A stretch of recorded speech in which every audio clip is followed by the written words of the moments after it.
So, shalom, peace, welcome everyone. Uh, we're here, Peter Fiekowsky and I are here to do something that, according to the conventional American cliches, can't be done. That is, religious folk and scientists are not supposed to be able to work together, hardly able even to talk together. But here we are. One of us is a scientist, one of us is a rabbi, and involved in other religious traditions besides Judaism too, interfaith work and multi-religious work. So what has drawn us together? How come? Well, issues of the earth, of the survival of human civilization in the midst of the climate crisis that we're facing, those questions and what it means to create or recreate an earth that welcomes human civilization and welcomes human life and other life as well, that has brought scientists and religious folk together. So, Peter, why don't you say a little bit about yourself and what drew you to the vision that you have set forth? Yeah, well, I'm a physicist and I have a software business here in Silicon Valley. I'm from MIT. I've got 27 patents. So I'm a geeky kind of a guy. And at the same time, I've been doing that the last 30 years. I've been working on global poverty and lobbying to get children immunized, global universal education, microcredit around the world, and so on.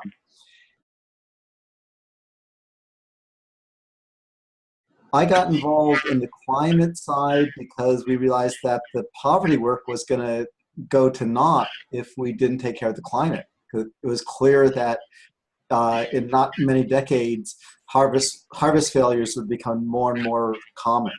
And as I worked on that, as a geek kind of a person, I said, well, if you want to do a project, you need to have a goal, a specific goal. Because if you don't have a specific goal, you're just going to go wandering all over the field, learning things, but you won't get anything. You won't get the end result done because you don't even know what the end result is. In the climate, I ended up asking all the experts in the field, what is the end result we want? Because I wanted to design our campaigns to get the result we want, just similar to how the Millennium Development Goals, now the Sustainable Development Goals, have very clear goals about how many people living on less than $2 a day, how many children going to school or not going to school, and so on. And those goals have been very effective. In the climate, there are no goals. There have been no goals, and after several years of prodding and asking and pleading for the experts to provide a goal, I and our group, the Healthy Climate Alliance, put together a goal, and that is the goal is to leave our children the same climate our grandparents gave us. And the numerical equivalent, the meaning of that is 300 parts per million of CO2, and to achieve that by 2050. And 300 parts per million in the atmosphere. That's right. And it's way higher than that now. It's over 400. That's right. So getting back to 300 is going to mean a lot more than just stopping now. Even if we stop today, there would be a great deal more that makes it livable. We've already seen disaster upon disaster. They're not clearly just natural disasters anymore. They may have begun as small storms. They turn into giant superstorms, hyper hurricanes, hyper floods. So what you're talking about then is going to require much more than even saying zero from now on.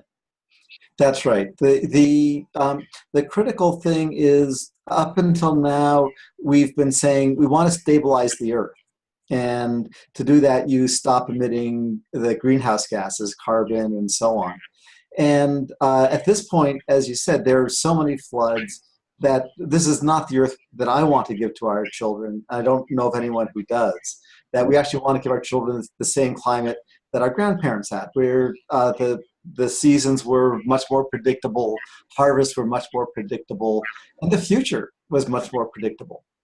What's interesting is that the Paris Climate Agreement, which was a major accomplishment, and I really admire the people who worked on it and the work, but what it calls for is stabilizing around 450 parts per million. So that's 50% more CO2 than we had 100 years ago. Yeah. And what that means is 2 degrees warming at best, if we're very lucky.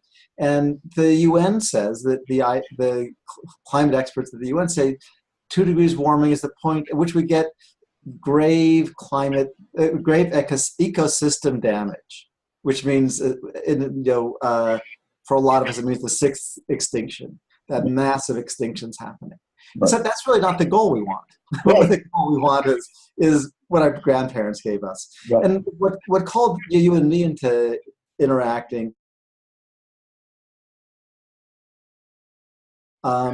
religion is about taking care of our world for humanity, or for God's creation. And it's only from standing there that you say, oh, I want a world that works for my children. Right. That's where the 300 parts per million comes from. That's the highest CO2 level that humans have ever lived through before. So we're pretty sure we can live there again. Right. When you began talking about the climate for our children or grandchildren that was for our grandparents, that rang a really interesting bell for me, a religious bell. You think a religious bell, a practical bell. The very last passage of the last of the ancient Hebrew prophets, 2,500 years ago, a guy named Malachi, the last sentence of the prophecy says, he was speaking for God, I will send you Elijah the prophet to turn the hearts of the parents to the children and the hearts of the children to the parents, lest I come and smite the earth with utter destruction. Feels like a prophecy sitting around 2,500 years for us to pay attention to. That was one of the things that really, that vision, it seemed to me, and your vision coming out of your sense of A, morals, and B, what's possible scientifically, really fit. I want to add one other thing from the religious tradition. Chapter 25 of Leviticus says that it's absolutely crucial that the earth get to rest every 7th year, have a kind of Shabbat, a Sabbath, every 7th year. And then Leviticus 26 says, well, what happens if you don't let the earth rest every 7th year? And the answer is the earth gets to rest anyway on your head. It gets to rest through drought, through flood, through storm, through plague, through refugees, mass refugees. It calls it exile, but that means the refugee status of an entire people. That's what happens. So I read chapter 26 and I hear climate scientists describing what happens if we don't let the earth rest from more CO2 and, in fact, as you've already said, more than just not letting the earth rest from more, but remaking that kind of sense of rhythm so that the earth can be what it was. With the moral side of it, because as a scientist, as a physicist from MIT, I realized that science doesn't really care. Science is about predicting the future, and of course, that's what happens. So what does that mean? Where are scientists at about the possibility of doing this? Well, that's a trickier question than it sounds. Because like everybody, scientists have opinions about everything. So I'll start with the domain experts, because there's a small domain of carbon dioxide removal. How do you get the carbon back out of the atmosphere that's caused this problem in the first place? Everyone listening has heard about how do you stop emitting carbon, and I'm not going to discuss that because everyone knows almost everything there is to know about that. Getting carbon back out of the atmosphere, there's 1 trillion tons that need to be removed, and there are 2 basic ways of doing it. I mean, there are lots of ways you can look at it. you can do it on land or you can do it in the ocean. And if you remember, the land is about 1/4 of the surface of our planet, and the ocean is about 3/4. On land, there are many things you can do, growing trees and changing how you grow crops. But the problem is that really very little of the Earth's surface is available for that. Probably 1/4 of the land surface, or 1/16 of the total surface. There's relatively not much you can do, and you can't take care of the whole trillion tons with trees and crops. You can help, but you can't take care of it. So on land, we have machines called direct air capture, which actually concentrates CO2 out of the atmosphere, which you can then either sequester, so you can bury it underground in rocks where it gets converted into limestone over time, usually from months to a year or two, or if you put it in the right rock structures, basalt structures. Or you can use it for materials. You can convert it into aggregate. I actually have a bag of aggregate here, which is just gravel that's used in concrete for building roads and buildings. So the global use of that is 50 billion tons a year. So and half of that by weight is actually carbon dioxide. So we have technologies here in Silicon Valley which can convert CO2 into that kind of rock. So that's an example of what you can do on land. In the ocean, as you can tell, there's a much bigger opportunity because it's much bigger, and you're not displacing farmland. In the ocean, the trick is to increase what we call the primary productivity. It means the photosynthesis, the green area, the area that's converting sunlight into biological material. And there are two main ways that are currently being proposed. One of them is using dust. So when volcanoes erupt, they put dust into the ocean, and if you look downwind from any volcano, you'll find a very rich green ocean with a lot of fish, because the dust has the nutrients that are needed. And it turns out to be very inexpensive when you really drill down and say exactly what nutrients needed. It comes out to like 10 cents a ton to remove carbon dioxide that way. And at the same time, you restore fisheries, so you can feed billions of people that way, which is a very good thing. Right. Another approach on the ocean is to bring cold water up from the depths. So you can put a 1 yard or 1 meter diameter pipe down 1,000 feet, pump a little bit of cold water from down there. But it's nutrient rich, because when the fish and the seaweed die, they go down towards the middle of the ocean, and they tend to stagnate there because of temperature, the way the temperature works. And so when you pump it up, you now have nutrient-rich water, and again, you can grow fish, and phytoplankton, and seaweed. And so the person doing this has a business model where he will be selling the seaweed for their chemicals, for food, for fuel, which sounds good, but of course, if you're selling the seaweed for fuel, that's not taking, the carbon goes back to the atmosphere.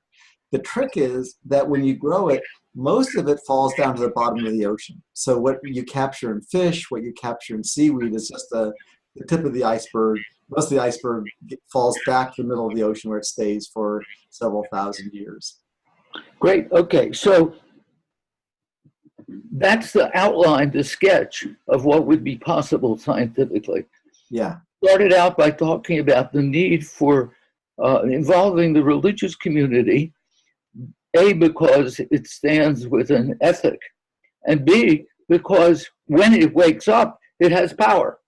Yes. 50 years ago in American society, when the religious community woke up about civil rights and racial justice, that made the big difference.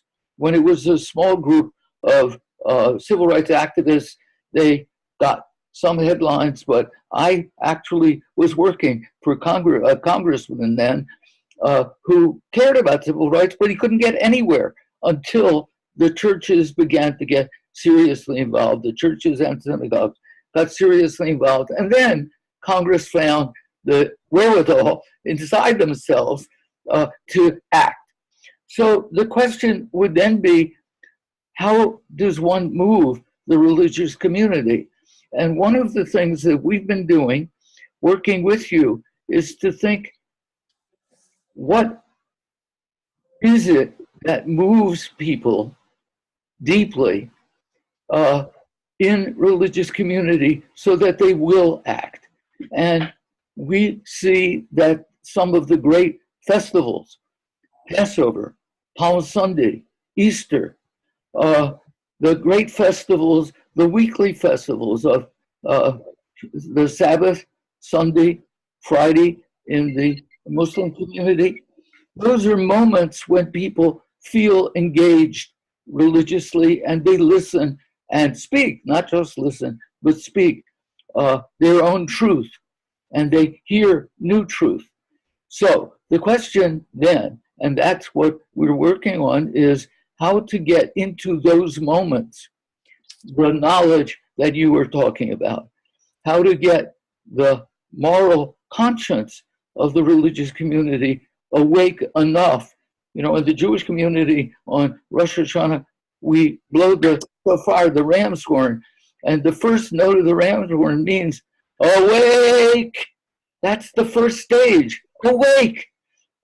Pay attention. And that's what the world is trying to say to us. Wake up. And that's what we need to induce in the religious communities, congregations as well.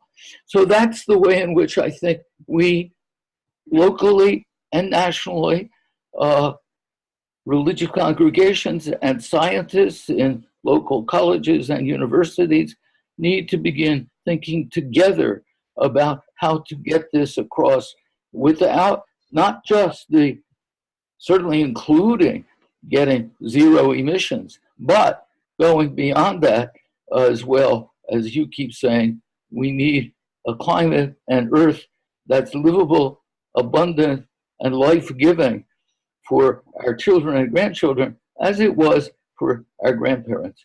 So, yeah, go on. Let me add something to that about why that's so important. Again, speaking as a scientist from the scientific community, that science and technology has been about discovering new things. And we've been discovering a lot about the climate. It's not intrinsically about doing things for a goal. And so when I talk with the scientists who are expert in how do we get the carbon back out of the atmosphere, how do we restore the polar ice cap so that we get normal weather again? People who know that, they don't have anyone telling them that that's important to do. You know, what they know as scientists is it's important to learn about it, but asking the question, how do we achieve it? That's the job of the religious community. Right. This is important. So we need to work together on that. Peter, I don't know if I ever said your last name out loud, Peter Fiekowsky, and I'm Arthur Waskow. So Peter, why don't you give the link for the Healthy Climate website that people can begin looking at, and I'll give the link for the Shalom Centers. Go ahead. Great. So our organization is the healthyclimatealliance.org, and it's all good. No spaces or anything. That's easy. And you can sign up and get on our email list and see a little bit of the work that we've done that's available. Wonderful. And the Shalom Center's website is the Shalom Center, THE shalomcenter.org. And we have also been developing the religious material, drawing on the scientific possibilities that you've been talking about. So thank you. Thank you, Peter. Thank you for raising this. Thank you for speaking forth about a vision. You said scientists don't think they're supposed to come up with visions, but you are a scientist and you did come up with a vision.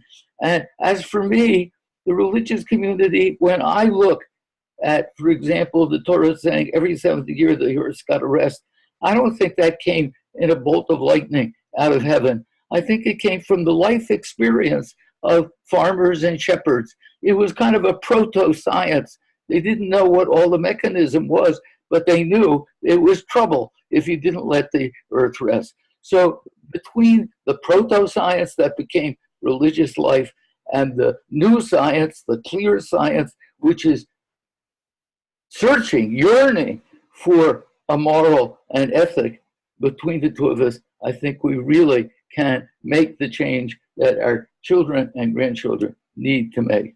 Thank you much. Thank you very much. Yeah. Arthur, thank you so much. All right. Okay. So long.